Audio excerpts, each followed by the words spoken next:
नमस्कार, शेयर बाज़ार हिंदी के अंदर आपका वेलकम है। आज की जो वीडियो है वो सभी इन्वेस्टर और जो भी एमबीए या फिर बिज़नेस के स्टूडेंट्स हैं उनके लिए काफ़ी महत्वपूर्ण है। जैसा कि हम जानते हैं कि देश की सबसे बड़ी रिटेल वॉर चल रही है जियो मार्ट और डी मार्ट के बीच में। तो पहले हम डी मार्ट की बात करते हैं, उसके बाद हम आगे की वीडियो के अंदर जियो मार्ट की बात करेंगे।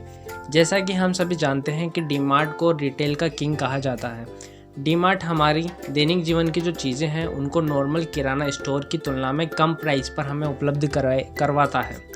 जब से मार्केट में डी मार्ट आया है, लोकल किराना स्टोर के व्यापार में काफ़ी प्रभाव देखा गया है। उनकी जो बैलेंस शीट है उसमें काफ़ी हद तक गिरावट देखी गई है।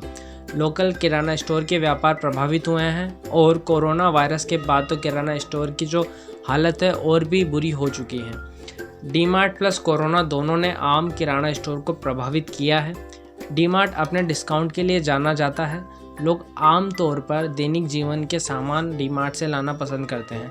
अपने आसपास के जो किराना स्टोर हैं उनकी तुलना में लोग डी मार्ट को इसलिए चूज़ करते हैं क्योंकि वहाँ पे उन्हें डिस्काउंट प्राइस पे अच्छी क्वालिटी का सामान मिल जाता है। तो डी मार्ट ने रिटेल शॉप की जो बैलेंस शीट है उसको काफ़ी हद तक बिगाड़ा। लेकिन कई लोग जो दैनिक सामान जैसे कि आइसक्रीम हुआ, किसी को मिल्क लेना है या किसी को और भी कुछ आइटम जो डेली प्रतिदिन यूज़ में लिए जाते हैं, उसके लिए प्रतिदिन डी मार्ट में नहीं जाते। लेकिन इस कंडीशन में हमें उम्मीद कर सकते थे कि किराना स्टोर का इसमें फ़ायदा हो। लेकिन यहाँ पर जैसे ही डी मार्ट में लोग नहीं जाते तो ग्रोफर और बिग बास्केट डेली जैसे यहाँ पर स्टार्टअप, टेक्नोलॉजी बेस्ड स्टार्टअप यहाँ पर आए और उन्होंने डेली का सामान डेली लोगों को सर्व करना स्टार्ट कर दिया। इसने भी किराना स्टोर की कमाई को काफ़ी हद तक प्रभावित कर लिया।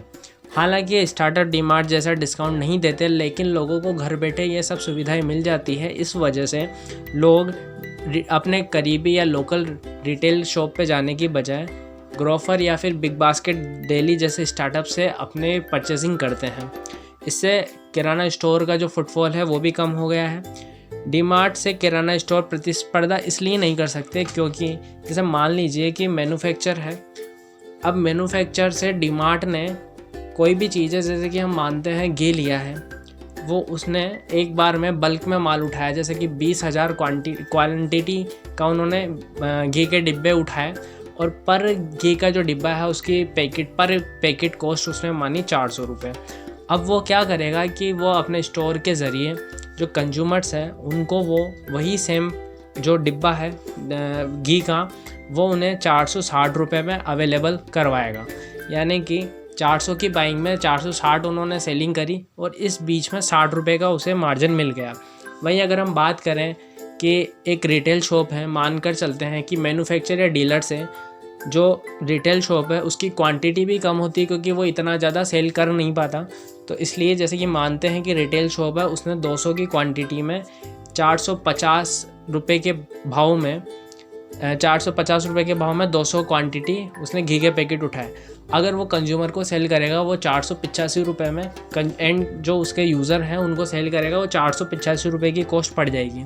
जबकि डी मार्ट हमें 460 रुपये में सेम चीज़ प्रोवाइड कर रहा है। इस कंडीशन के अंदर तो यहाँ पर लोग किसको ज़्यादा प्रेफर करेंगे? लोग किराना स्टोर की जगह डी मार्ट में जाना पसंद करें। D mart plus big basket की वजह से किराना स्टोर्स के व्यापार में कमी आई है। अगर हम इसके विपरीत अगर बात करें कि जियो मार्ट, अब जियो मार्ट ने जो किराना स्टोर है उनके बिज़नेस को प्रॉब्लम की जगह उनके सॉल्यूशन बनकर यहाँ पर आया है। जहाँ डी मार्ट और बिग बास्केट ने किराना स्टोर्स हैं उनके व्यापार को कम किया, इसके विपरीत जियो मार्ट ने किराना स्टोर्स का व्यापार बढ़ाने के लिए एक सिस्टम डेवलप किया है। तो इस सिस्टम की हम बात करते हैं जियो मार्ट की। जियो मार्ट ने लोकल किराना स्टोर्स के साथ हाथ मिलाकर उनके व्यापार में वृद्धि करना चाहता है। जैसे कि जियो मार्ट किराना स्टोर के साथ मिलकर एक इकोसिस्टम डेवलप कर रहा है जो डी मार्ट और बिग बास्केट जैसे जो स्टार्टअप्स है या फिर डी मार्ट से फाइट कर सकें या फिर प्रतिस्पर्धा कर सकें। देश में लगभग अगर हम बात करें तो 214 यहाँ पर डी मार्ट स्टोर हैं तथा यहाँ पर 12 मिलियन प्लस यहाँ पर किराना स्टोर हैं। अब जियो मार्ट ने क्या किया? जियो मार्ट एक ऐसा इकोसिस्टम बनाएगा जिसके अंदर जियो मार्ट एक सप्लायर का काम करेगा। जैसे कि मैन्युफैक्चर है उससे जियो मार्ट 4,000 जैसे 40,000 क्वांटिटी का हम मानते हैं कि उसने 400 के भाव में घी उठाया। एक पैकेट का मूल्य है 400 रुपये।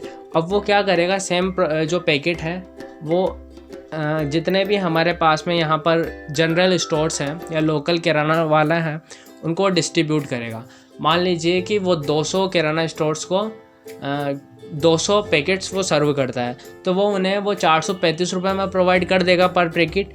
और वह जो पैकेट है वो एंड कंज्यूमर को, जो वो जनरल स्टोर है वो 460 जो कि डी-मार्ट का प्राइस था, जैसे कि हमने पहले देखा, उसी प्राइस में वो उन्हें सर्व कर देगा। जिससे यहाँ पर किराना स्टोर का जो पहले की तरह 25 से 30 रुपये का मार्जिन था, यहाँ पर भी वो 25 से 30 रुपये यहाँ पर कमा लेगा। इसके लिए जियो मार्ट ने लॉजिस्टिक प्लस टेक्नोलॉजी की हेल्प से ये सिस्टम यहाँ पर डेवलप कर रहा है। अब जैसा कि डी-मार्ट B2C मॉडल पर काम करता है, वहीं जियो मार्ट O2O यानी कि ऑनलाइन टू ऑफलाइन मॉडल पर काम कर रहा है।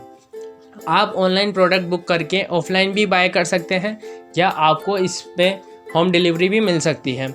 इस तरह से जियो मार्ट लोकल किराना स्टोर को एम्पावर कर रहा है और डी-मार्ट से प्रतिस्पर्धा करने को तैयार कर रहा है।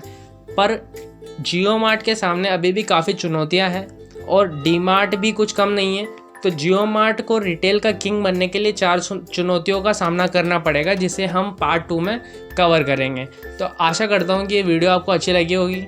अपने फ्रेंड्स के साथ में, अपने जो कलीग्स हैं उनके साथ में इस वीडियो को शेयर करें। आप सभी का बहुत बहुत धन्यवाद इस वीडियो को यहाँ तक देखने के लिए।